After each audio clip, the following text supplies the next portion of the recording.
Captain's Log. Deanna Troi reminds Picard that Betazoid blood is also practical. Geordi LaForge tries to escape from Data's jokes. And Captain Picard instructs Tasha Yar to stay alive.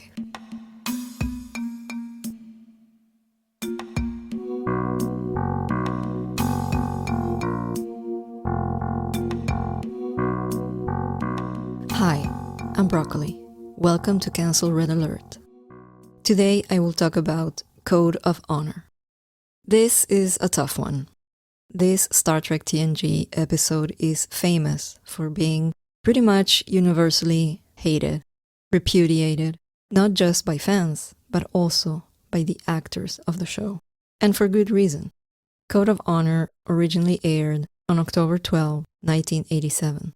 And the reason why it's so disliked is because it features what can only be described as grotesque stereotypes that are racist and dehumanizing towards Black and African people. It also features a good dose of misogyny, especially with the way Tasha Yar is depicted. The racism and the misogyny in this episode are not debatable, or at least I'm not interested in debating whether the episode is bigoted or not. It simply is.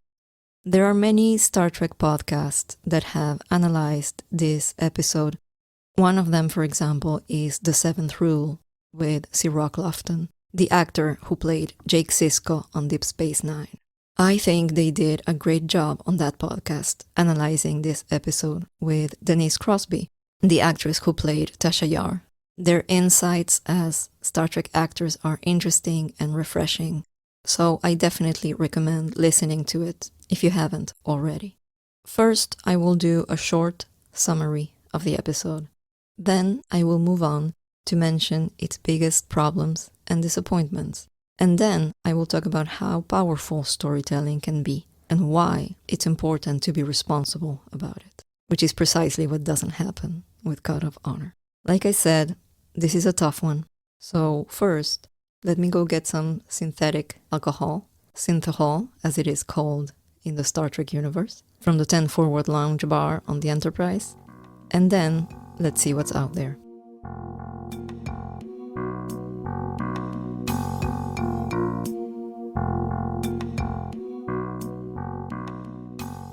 At the beginning of the episode, the Enterprise is traveling to the planet Lygon 2, where Captain Picard hopes to negotiate with Lutan, the leader of the Lygonians, in order to obtain a vaccine that is only available on Lygon 2. We don't learn much about Lygon 2, but from the images we see, it looks similar to Earth. Green and brown continents, blue water. We do know that Lygon 2 is not a member of the Federation. And I just wanted to take some time here to talk about what that means. The United Federation of Planets is an interstellar union of planets organized under a single central governing body, founded on a set of shared principles such as justice, equality, and peace, and with the purpose of exchanging knowledge and resources in order to advance peaceful cooperation and diplomacy, scientific research and development, space exploration, and defense. Much of this is achieved through Starfleet, the military arm of the Federation, and the Space Force that comprises the crew of the Enterprise, as well as most of the characters on the Star Trek franchise. So, when the Enterprise is on a mission where they have to deal with a planet outside the Federation, often this means they will be dealing with aliens whom they don't know very well, whose values, rules, and customs might be very different and even antithetical to the ones espoused by the Federation. That's the case in Code of Honor. It's a diplomatic mission of a sensitive nature, but it is also a time-sensitive mission. This is because the vaccine that the Enterprise is trying to acquire from the Lygonians will be used to cure an outbreak of Ankylis fever. Ankylis fever, we are told, is a highly contagious and deadly disease that can kill thousands, even millions. The conflict at the heart of the episode is a potentially interesting one, And there's also some good scenes between Diana and Picard and between Data and Geordi's friendship. But honestly, all of this gets lost because the racism is just so distracting. So it's hard for me to see the value in this episode. The Ligonians are exclusively played by black actors. They speak with a generic African accent, and I'm doing air quotes as I say the word African, and they are dressed in what I can only describe as Orientalist fever dream, with turbans and harem pants, you know, those baggy pants that caught in at the ankle. The leader of the Ligonians, Lutan, is lascivious and he takes a liking to Tasha, so he kidnaps her, which obviously echoes the idea of the black man as being obsessed with white women and posing a particular threat to them. And Tasha is depicted as enjoying this violent attention, which is so demeaning and also perpetuates the idea that women actually enjoy being treated like this. And so much of the episode revolves around this dynamic. Not much else happens for the rest of the episode. Also, a lot of the writing is very inconsistent. The Ligonians have the technology to travel in space, and they have developed transporter technology as well. And yet, when they are introduced to the holodeck, their reaction is naive and childish. When they see a character created by the holodeck, so a hologram, they ask, how can people without souls exist? As I have said in previous episodes, I want this podcast, this space made of sound, to be an opportunity to reflect on the episodes of Star Trek The Next Generation, to examine what they offer us in terms of thought and contemplation. But this episode, Code of Honor, leaves me with little to think about. It mostly leaves me with disappointment. I don't think I'm being controversial if I say that the first season of TNG is a little messy and inconsistent. There are a lot of hit and miss episodes. But episodes like Code of Honor are not just wonky because of bad writing. The problem is they put forward the type of narratives that perpetuate stereotypes, harmful, destructive stereotypes.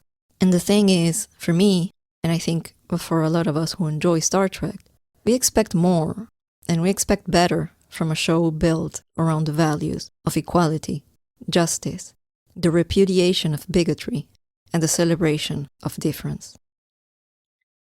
There is a well-known anecdote about actress Whoopi Goldberg. One time, when she was a child, she was watching television when an episode of Star Trek, the original series, came on.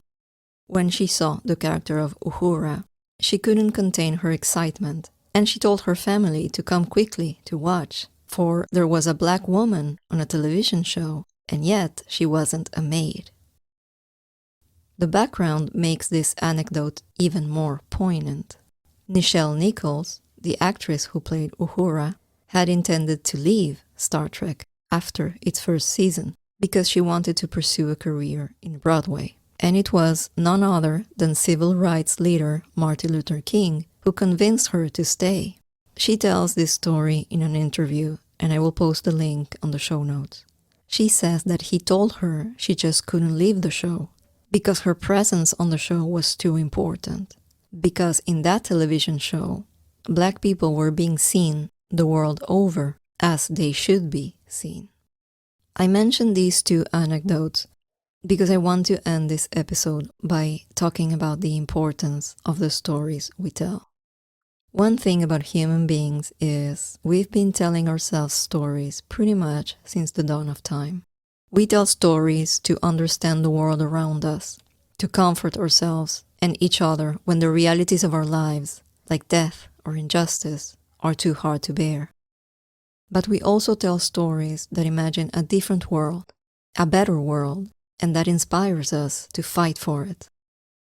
The stories on film, on television, or on social media are not inconsequential. They matter. They can help shape our shared reality.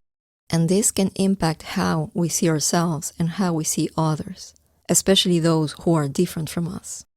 The stories we choose to tell can be forms of escapism, or they can entertain us and educate us by encouraging a love of knowledge and awareness, and by prompting us to become engaged with the world around us.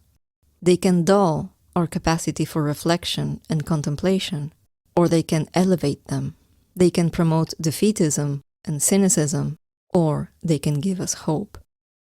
There is a responsibility in storytelling. I'm going to end by quoting Ben Okri, the Nigerian-British author of The Famished Road, among many other books. This is a quote from his book, Birds of Heaven. To poison a nation, poison its stories.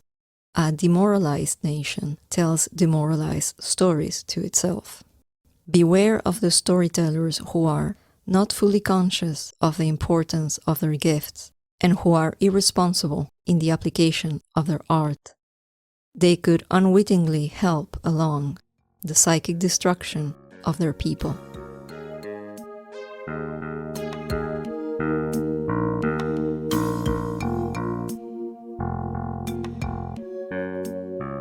And this is the end of my reflections for today. Thank you for listening. The synthahol is all gone, my friends. And that's it from me. Until next time, live long and prosper.